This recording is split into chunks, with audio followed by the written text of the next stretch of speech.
Chapter 12, entitled, I'm Going Home.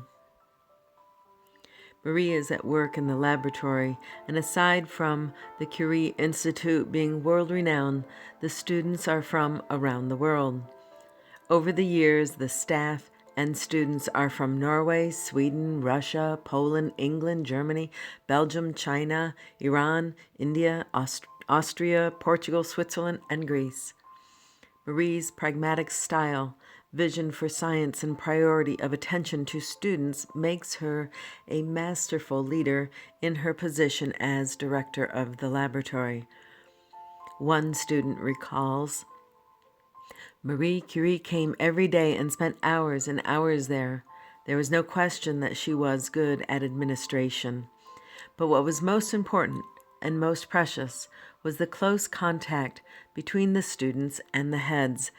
She had a thorough knowledge of the work each student was doing and was always interested in all the details. In the laboratory, her face, which was usually closed and slightly sad, became animated. She smiled often, and she even laughed with a fresh, young laugh. And every student was struck from time to time by the extent of her knowledge, the luminous clarity of her mind, as she always grasped the essence of a problem, no matter how complicated it was. A daily ritual has developed at the laboratory. The students wait at the stairs for Marie to arrive each morning. As Marie approaches the steps, the students start asking their questions. Marie stops and sits down on the steps with the young scholars gathered around her. One student recalls, we called these occasions the study of science of radioactivity on the staircase. Marie answers her students' questions and can refer to all the publications connected with their experiments that have been performed at the Institute in any of the 5 languages. The students refer to Marie as the boss. Marie also takes an interest in their personal lives, and her reputation is considered tough but fair. Those who will not be allowed to continue as one of her laboratory children are students who are not serious about their work. Marie spots anyone who is there only to later claim they had worked under the guidance of Madame Curie. If this is the case, and they do not measure up, they are dismissed from the program. In one notebook, Marie writes beside the name of a student the word idiot. And not all Marie's staff adores her. There is an instance of her chief of staff who is furious, and the reason remains unknown. And he is seen banging on her locked office door, shouting, "Bitch, bitch." Regardless of the work with students and directing staff, Marie finds time for her research. A student writes this apt description of Marie. The workday isn't long enough for the separation of a radioactive element. Madame Curie stays in the laboratory during the evening, skipping dinner. But the separation of this element is taking a long time. We will therefore spend all night working. It's 2 o'clock in the morning, and there is still one more operation to be done. The centrifuging of a liquid for an hour around a special support. The centrifuge turns with a wearying noise, but Madame Curie stays next to it, not wanting to leave the room. She contemplates the machine as though her ardent desire to succeed in the experiment could cause the actinium X to precipitate by the power of suggestion alone. For Madame Curie, nothing exists right now except this centrifuge, not her life, the next day, not her fatigue. This is a total depersonalization, a concentration of her whole soul in the work she is doing. The Paris Academy of Medicine, which is different from the Academy of Science, has been in place for 224 years. No woman has been a member. In February 1922, Marie's name is recommended for membership for the discovery of radium and introducing Curie therapy as a new medical treatment. In a gracious show of support, the other candidates who are being considered for the open seat, they resign in Marie's favor. The Academy's president announces, quote, "You are the first woman of France to enter an academy, but what other woman could have been so worthy?" End quote. The summer of 1923, Marie has a cataract operation. Her eyes are bandaged for several days, and she will eventually have 3 more operations. Marie needs a magnifying glass to read. She writes her lecture notes in large, bold letters, and her equipment at the lab has color-coded labels. Marie has continual humming in her ears, and she tells her doctor, "Radium may have had something to do with these problems, but we can't be certain of that." Eve is with Marie during this time. In December of the same year, Hella, Bronya, and Joseph come to Paris to attend the 25-year anniversary for the discovery of radium. Complete with a brass band, the Sorbonne is surrounded with crowds, and the guests include Alexander Millerand, who had been her lawyer during the Langevin affair, Paul Appel, and that's the man that threw his shoe, and president of the Curie Foundation, Jean Perrin, who had fought for Marie to stay, and of course, André de Beuern, who is still working with Marie. The French government agrees to give Marie an annual pension of 40,000 francs, and the pension will carry on to her daughters after her death. In March 1925, there is a scurry again at the Sorbonne caused by a Curie. Irene is about to give her doctoral thesis. The event has been covered by the New York Times, and 1,000 people are cramming into the amphitheater. Marie, wanting to keep the attention on Irene, does not attend. Irene, like her mother 20 years earlier, is dressed simply. She dedicates her thesis to, quote, "Madame Curie by her daughter and her pupil," end quote. Eve remembers this day and that Irene went, quote, "calmly off to the Sorbonne, came back confident of having passed, and waited without any great emotion for the result that was guaranteed in advance," end quote. Paul Langevin, who had been supervised by Irene's father, is Irene's doctoral professor. Marie arranges a tea and champagne celebration for guests at the Institute's garden. In a display of physicists being playful, tea is brewed in laboratory flasks, heated on Bunsen burners, and served in the lab beakers. I think that's hilarious. Irene is quietly referred to as the crown princess of the laboratory, and she has the brains, though, to back it up.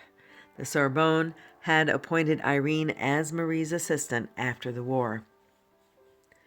Part of Irene's duties include giving direction to new assistants, and one of them is Frédéric Joliet.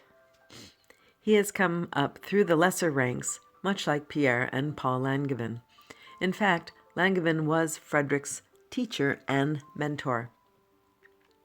It is Langevin who recommended Frédéric to Marie. Frédéric has been enamored with the Curies since he was 8 years old. As a child, seeing a picture of the Curies in a magazine, he cut it out, put it in a homemade frame, and hung the picture in his bedroom. Frédéric once asked Irene, quote, "What is it like to be the daughter of such famous parents?" Irene responds that she simply doesn't understand the question. Later, Frédéric writes about Irene, and he says, "I saw that inside this girl, whom others looked on as pretty much a rough block of stone, there was an extraordinarily sensitive and poetic creature who in many ways was like a living example of what her father had been.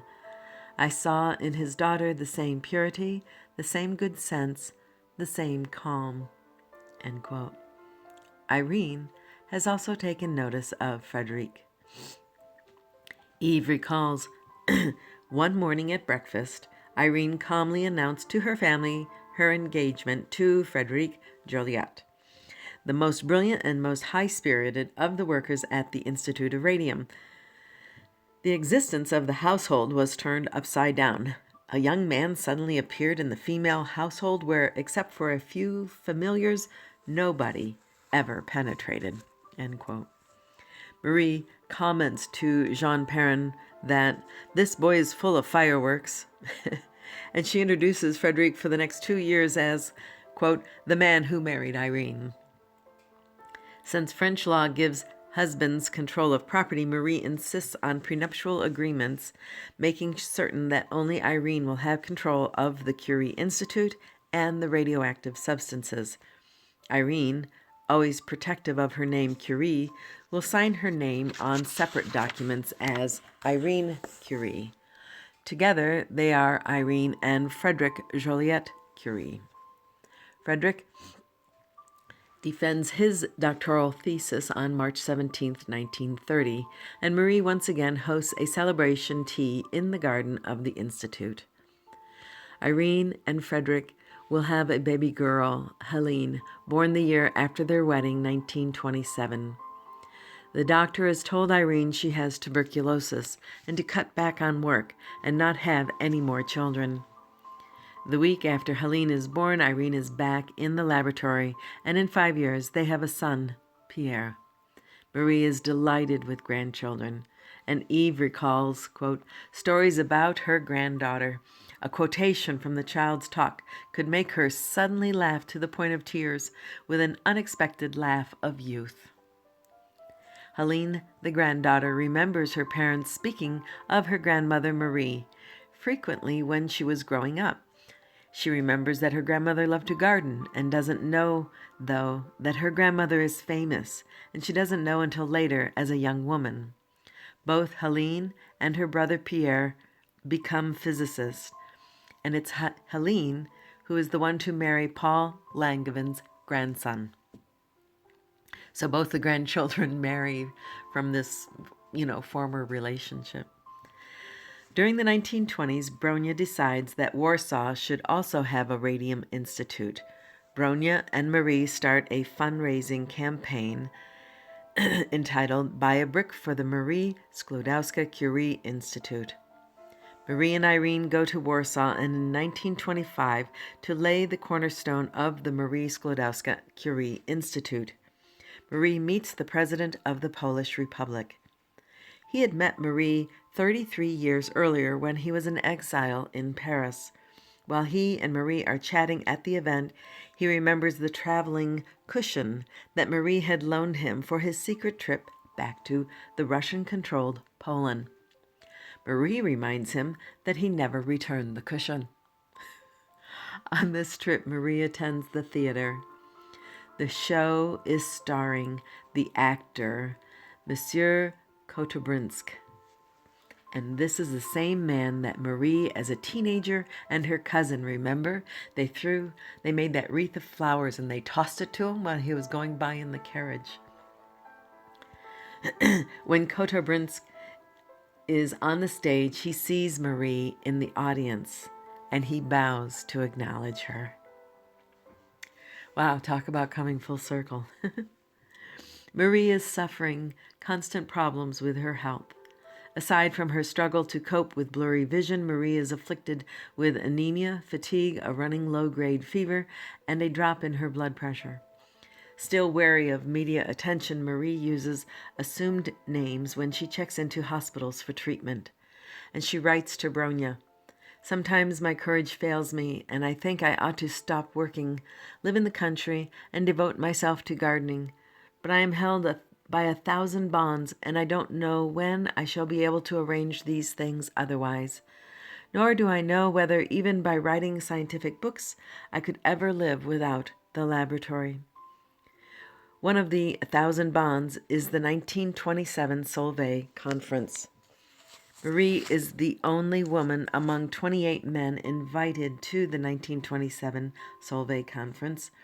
Of the 29 attendees, 17 were or will be Nobel Prize winners. Marie ranks alone in having 2 Nobel Prizes in 2 different science categories.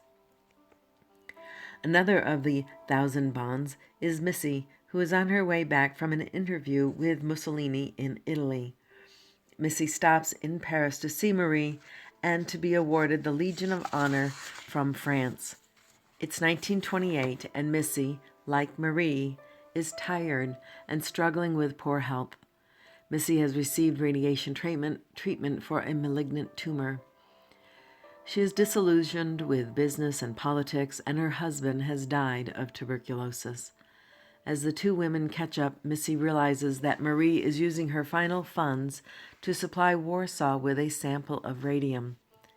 Missy offers to raise money, a sequel to the first U.S. trip. Missy says, quote, "I don't see much in life any more that is worth the trouble, but to serve a great cause, even by performing humble tasks, brings me real rewards." Marie wants to make the trip as a Polish woman, and she wants Bronya to come with her. Missy says no. She believes the campaign will be successful only if the emphasis is on Marie, the world's greatest scientist, needing radium to research cancer treatments. Understanding how to successfully leverage Marie's notoriety, Missy tells Marie she must go as neither a citizen of France or Poland, but of radium. Marie agrees, but insists there will be no interviews, autograph sessions, picture-taking, or handshaking events. Missy agrees and organizes an itinerary of visits exclusively to laboratories, scientific conferences, a few official receptions, and a banquet honoring Thomas Edison. The presentation of the radium will be done by the president again. This time it is President Hoover. October 15th, 1929, the ship docks in New York City. The New York Times article claims Madame Curie arrives happy to be back. The truth is, Marie is tired, frail, and wearing thick, dark glasses. As Marie makes her tour stops, she is impressed with how far laboratories have progressed. The physics department at Columbia University is a 13-story building, almost solely devoted to the study of the atom. In comparison, Marie's laboratory is 3 stories, and that includes the basement. Marie is also amazed with the large number of female students, although there is a burden for these young women. There is growing public pressure for female scientists to maintain Madame Curie's standard. Marie tries to dissuade this by telling them, "It isn't necessary to lead such an anti-natural existence as mine. I have given a great deal of time to science because I wanted to, because I loved research. What I want for women and young girls is a simple family life and some work that will interest them." When Marie tours General Electric, the company shuts down the plant so Marie can examine all the pieces of equipment. She is amazed at the endless rows of precision instruments and the massive assembly lines. She is equally amazed that there are no women workers. Marie's visit to the White House has the additional honor of her being an official guest. No foreigner had ever been given this privilege. On Wednesday, October 30th, 1929, the day after what becomes known as Black Tuesday, President Hoover presents Marie with the gift of radium. It is a glowing tribute against the coming dark days of the Depression.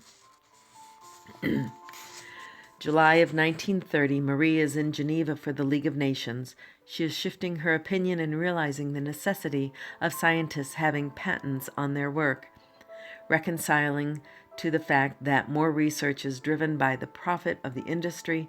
She works on the League of Nations International Committee on Intellectual Cooperation.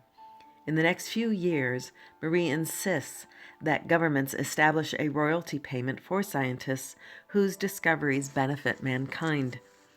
Marie writes to Eve about being in the committee, and she says, "However imperfect it may be, Geneva's creation has a greatness that deserves to be supported."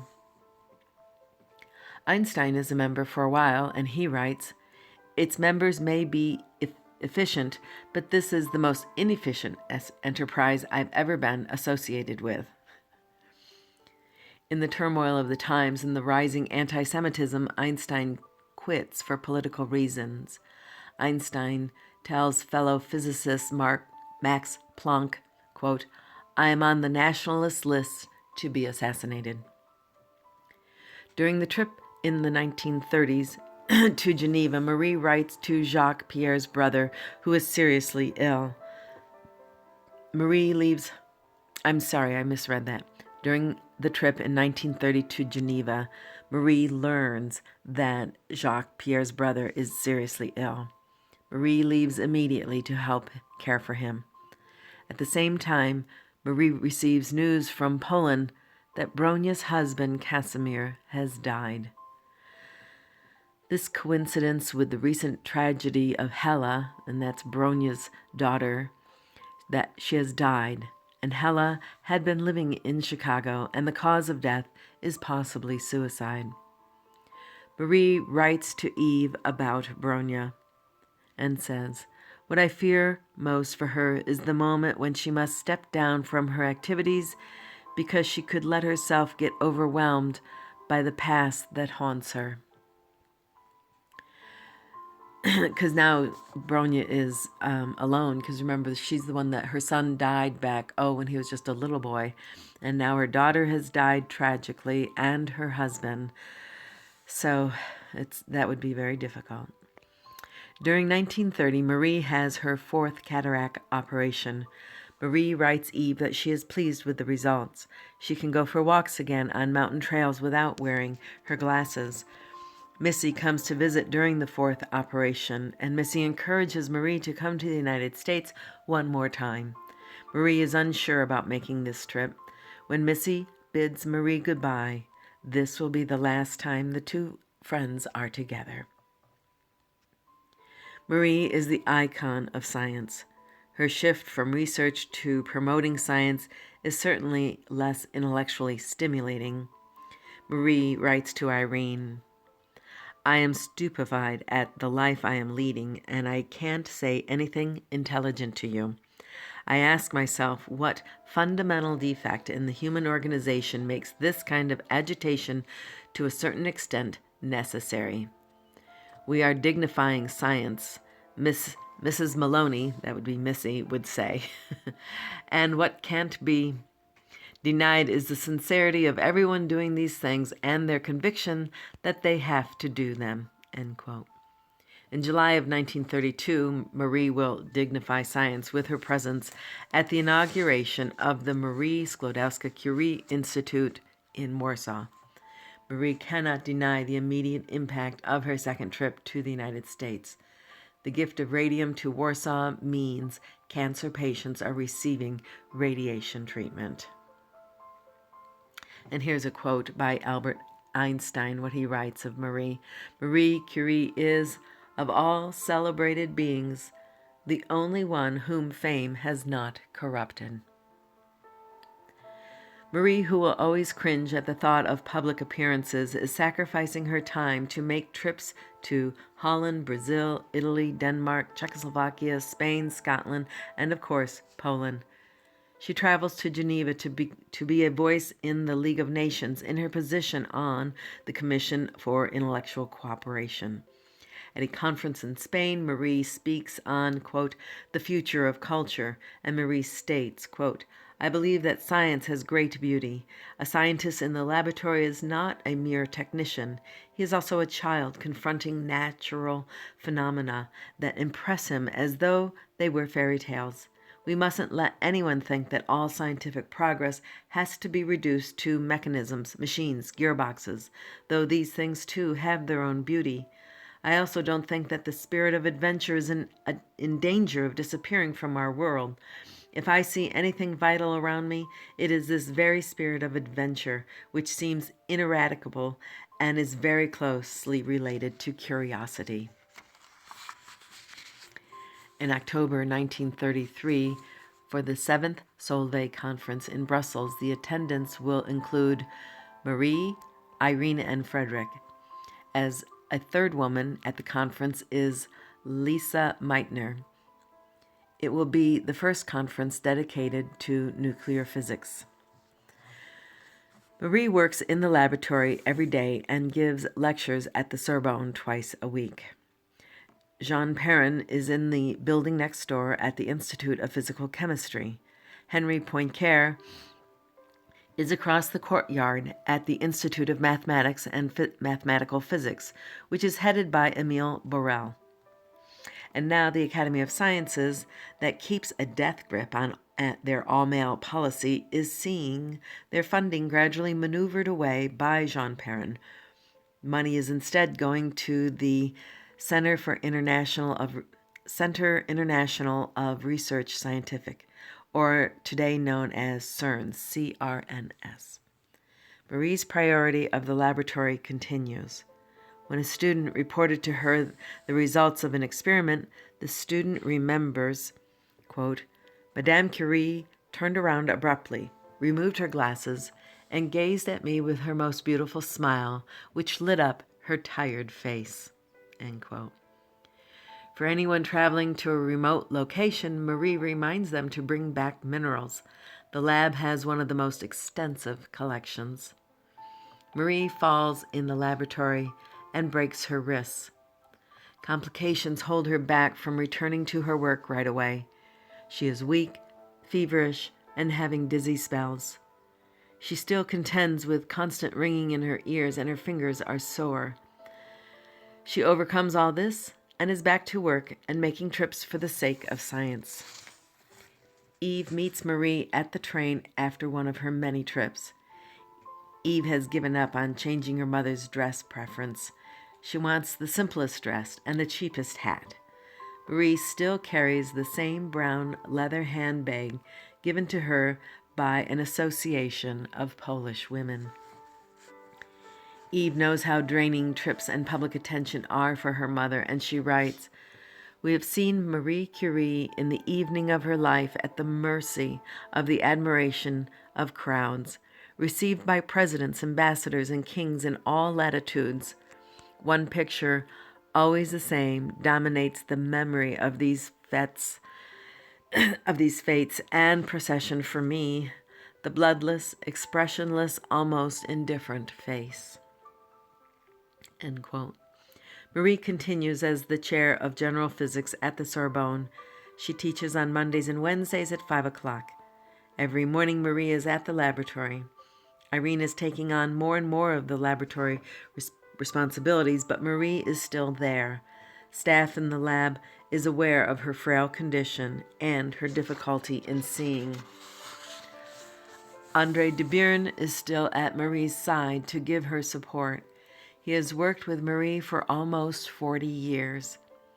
Irene and Fred come to Marie's apartment for lunch several times a week, and Marie continues to keep her personal life personal. Her driver recalls having stopped at a crowded restaurant, and the owner brings over the guest book and announces loudly Marie's name and asks her to sign the book. The driver remembers, quote, Madame Curie got up, without a word laid down money for the uneaten meals, and we left. And yet another time, after a dinner, Marie walked in the hotel's flower garden. The next morning, Marie finds freshly cut roses lay on her table, and there she asks for the guest book and signs her name.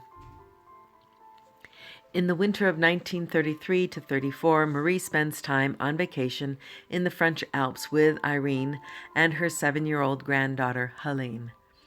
Marie is busy skiing, skating, snowshoeing. One evening, Irene is worried when her mother hasn't returned.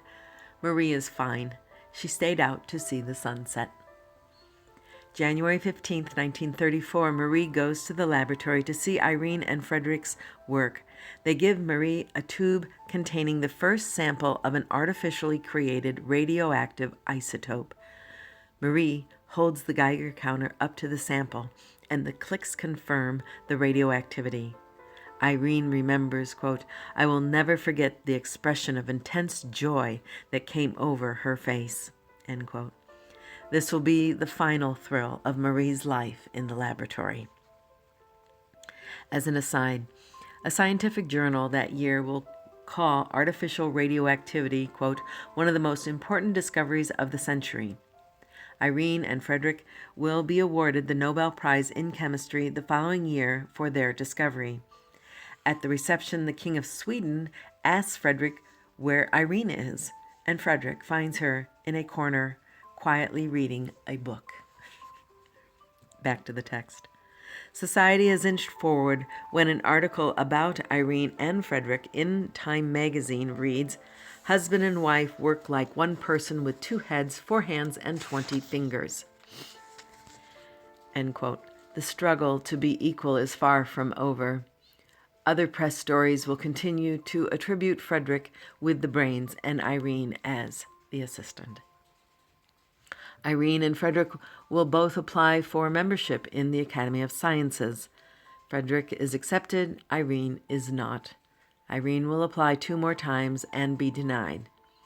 Irene comments, "Well, at least they are consistent in their thinking." Marie and Missy continue to write. Marie asks Missy to come and take a vacation with her, but Missy is too ill. Marie also writes asking for reassurance that when she dies, the radium will remain in the laboratory under Irene's control. She also asks Missy again to destroy their correspondence over these last several years. Missy assures Marie of both concerns.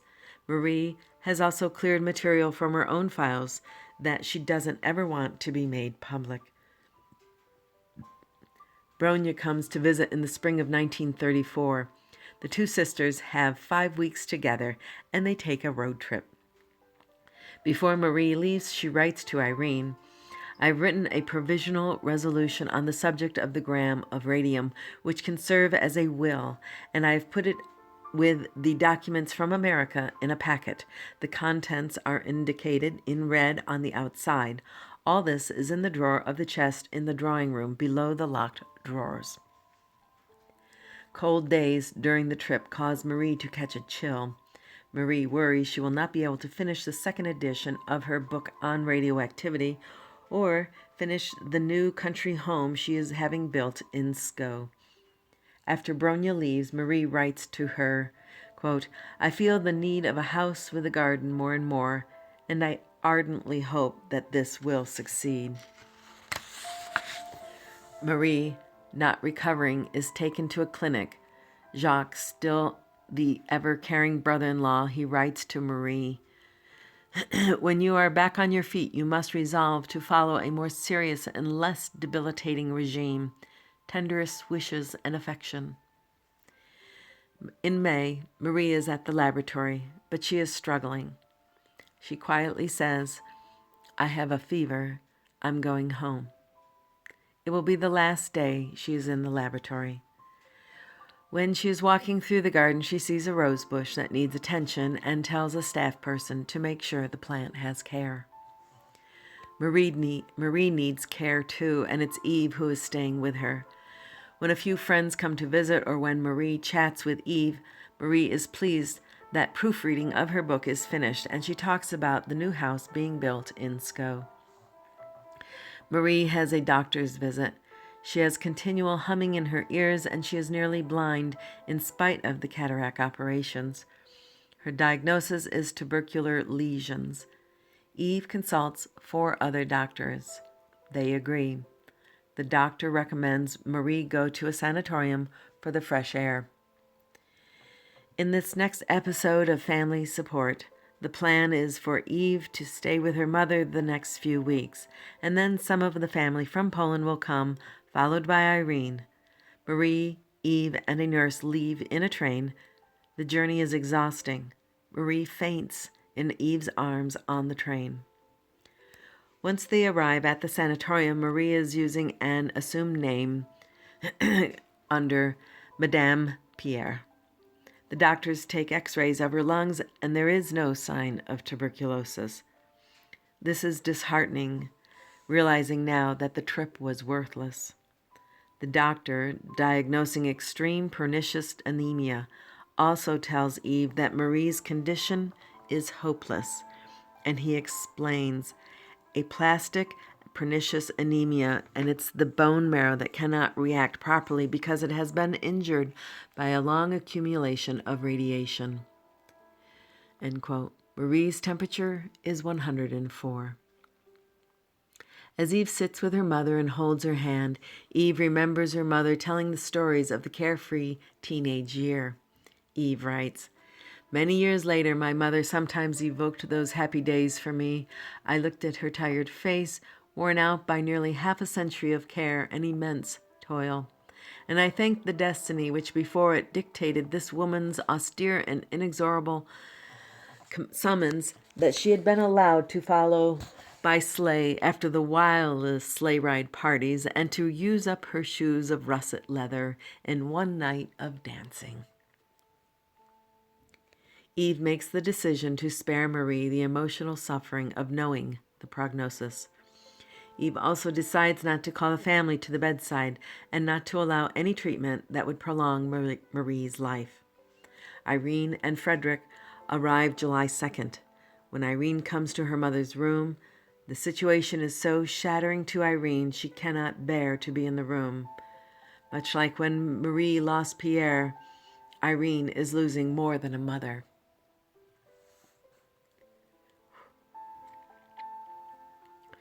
July 3rd. Marie is taking her own temperature. She is happy to see the temperature has dropped. Marie looks out the window to the sunny day and tells Eve, "It wasn't the medicines that made me better, it was the pure air." The drop in temperature, though, is actually an indication that she is dying. By the end of the day, Marie is too weak to even stir her tea. The doctor comes in to give Marie a shot. Marie refuses and says, "I don't want it.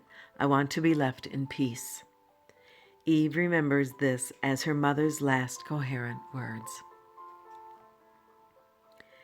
Eve records of her mother. Excuse me. All in white, her white hair laying bare the immense forehead, the face at peace, as grave and valiant as a knight in armor. She was at that moment the noblest, most beautiful thing on earth. Her rough hands, calloused, hardened, deeply burned with radium, had lost their familiar nervous movement. They were stretched out on the sheet, stiff and fearfully motionless, those hands which had worked so much. July 4th, 1934. Marie's journey on earth ends and she joins Pierre.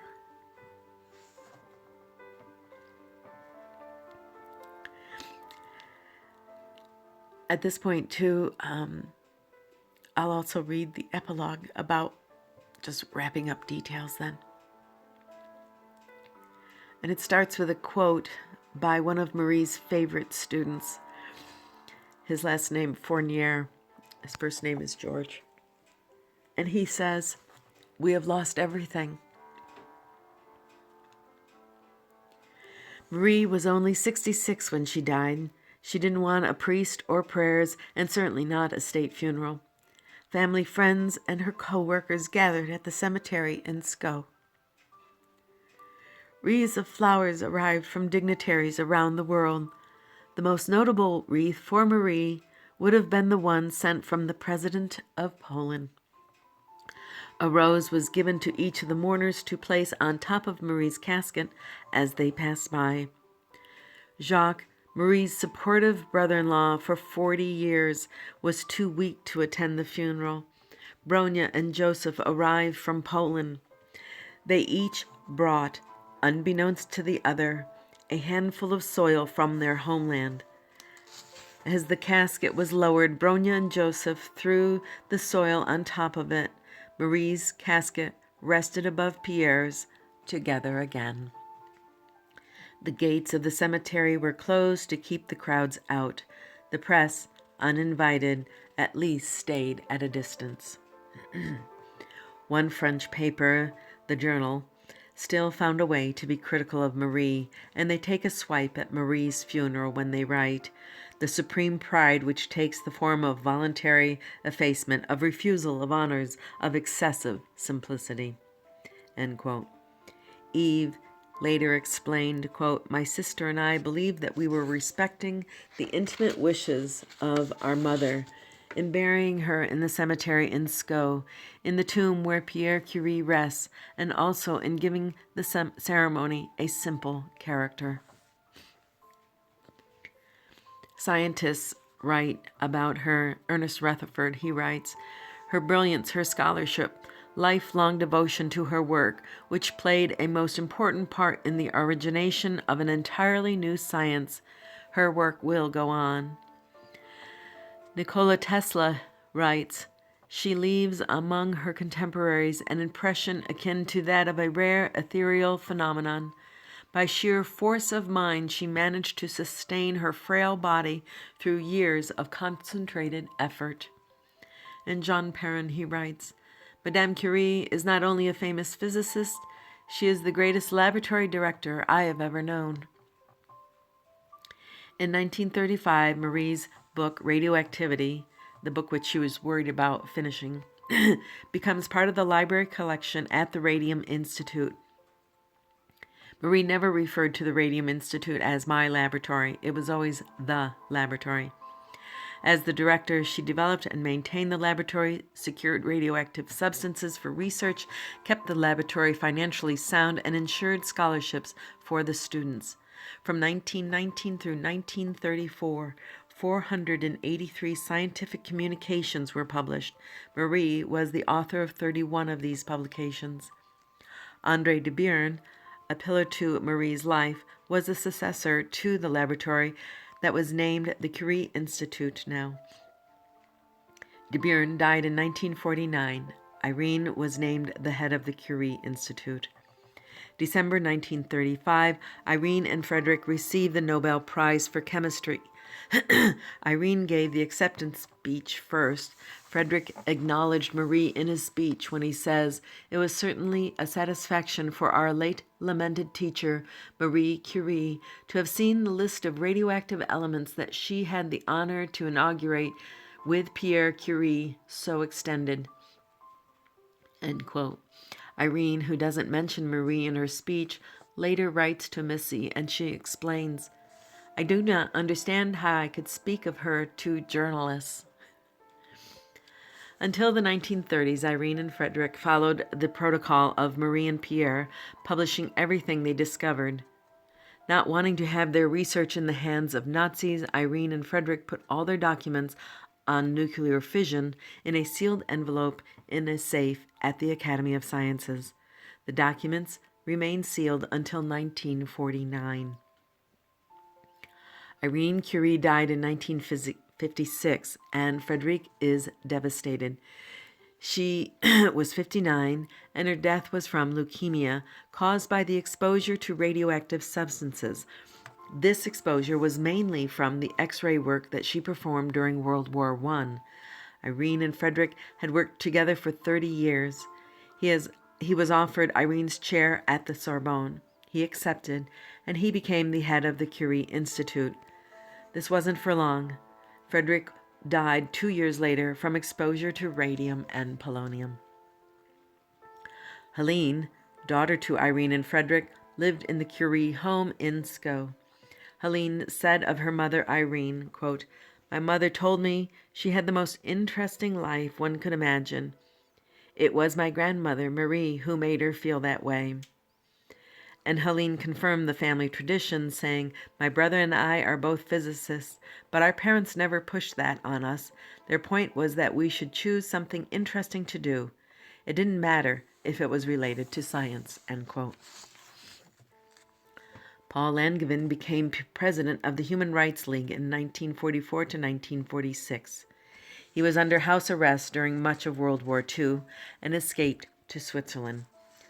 Langevin died in December of 1946. France gave him a state funeral. He was buried at the Pantheon. Frederick said of Langevin that he determined my destiny when he had a job for me with Madame Curie. Jean Perrin, who could explain why stars shine or envision using rockets for space travel, could just as easily burst into song for their gatherings at the Sorbonne at the Sea. As a social activist, Jean had signed the petition on behalf of Captain Dreyfus, as did Langevin. In the close friendship with the Curies of backyard neighbors, Jean's wife Henriette was the only one to call Marie by her first name. The parents escaped France during World War II and went to live in the United States. Jean Perrin died the following year. Eve Curie agreed to write a biography of her mother, and she explained, quote, "I'd never written a book before. I wasn't sure I could do it. But I needed to write this book because it was inevitable that people would write about her. So few knew her at all. I called the book Madame Curie by Eve Curie. I didn't think it right to call it Marie Curie by Eve Curie. That would have been too intimate." End quote. Eve's biography of Marie is published in 1937 and is a bestseller. Eve married Henry Leboise Jr. in 1954. He was an American attorney and diplomat dedicated to helping the poor. His work as executive director of the United Nations Children's Fund, which is UNICEF, garnered him the Nobel Prize in 1965. Eve, a journalist, author, and dedicated to the work of UNICEF, became a U.S. citizen in 1958 and died October 22, 2007. On April 20th, 1995, the remains of both Pierre and Marie are transferred to France's National Mausoleum, the Pantheon in Paris. Marie was the first woman to be buried here for her own accomplishments. Readers can make their own conclusion as to whether Marie and Pierre would have preferred to remain at rest in the cemetery at Sceaux. Marie, born into a world lit only by fire, brings change to society and science. Her sheer will rose higher than the 1,000-year-old dam of resistance that was determined to hold her back. For the generations to come, Marie reminds us, we must have perseverance. We must believe that we are gifted for something, and that this thing, at whatever cost, must be attained. Thank you so much for joining me throughout this reading. I really appreciate my readers, and I hope Marie's story encourages your own life. Thank you.